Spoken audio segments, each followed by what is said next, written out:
We invented a secret language as kids, and 15 years later, it saved her life. I was scrolling through Rachel's Instagram when I noticed she'd posted 17 photos of sunflowers in the past 3 days, and my stomach sank.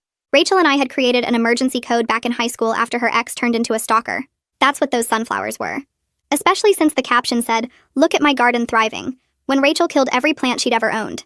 The next post was her at a farmer's market with the caption, "Strawberry season is the best," even though she was allergic to strawberries.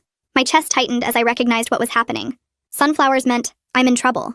Strawberries meant, "Call for help." I immediately called her and she answered on the first ring, sounding weirdly cheerful. "Valerie, hey girl, I'm having such an amazing time at this wellness retreat upstate." "That's great," I said carefully. "Which one are you at?"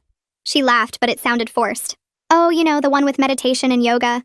They have these beautiful sunflower fields, and tomorrow we're going strawberry picking." There it was again. Sunflowers and strawberries. "Sounds perfect," I said, trying to keep my voice normal.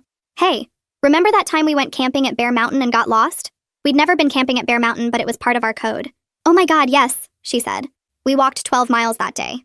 12 miles was the code response. Someone was listening to this call, and Rachel was being held against her will. "I might come visit you tomorrow," I said.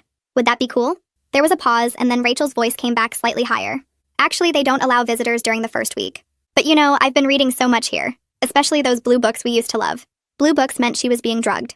They serve vanilla cake every night, which is amazing. Vanilla cake meant she didn't know where she was. My hands were shaking as I took notes. I checked her earlier posts with fresh eyes and found more code hidden in normal-looking captions. A photo from Tuesday said, "Missing my silver jewelry today," which meant she was being watched constantly. Wednesday's post about loving these 6 a.m. wake-up calls meant there were 6 people involved. Thursday had a picture of her meal with, "The food here reminds me of summer camp," which was our code for barely edible, and "Can't wait to go swimming in the lake," when we both knew Rachel was terrified of lakes because she couldn't swim. Her most recent post from an hour ago made my blood run cold.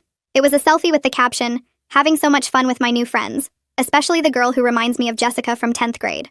Jessica was a girl from our 10th grade class who was kidnapped and murdered.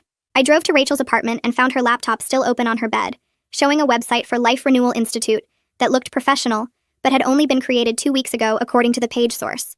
Her search history showed she'd been researching someone named Dr. Desmond before the website appeared. I Googled him and found old news articles about a psychiatrist who'd lost his license for experimenting on patients without consent. He'd disappeared 5 years ago. The website had testimonials from dozens of women, all around our age, all talking about finding themselves at this retreat. But when I looked closer at their photos, they all had the same glassy expression, and their testimonials used identical phrases. I was about to call the police when Rachel posted again. This time it was a group photo with 12 other women, all in white clothes, all smiling. The caption read, "Beach day with the girls. We collected 13 shells and saw a dolphin." There were no beaches anywhere near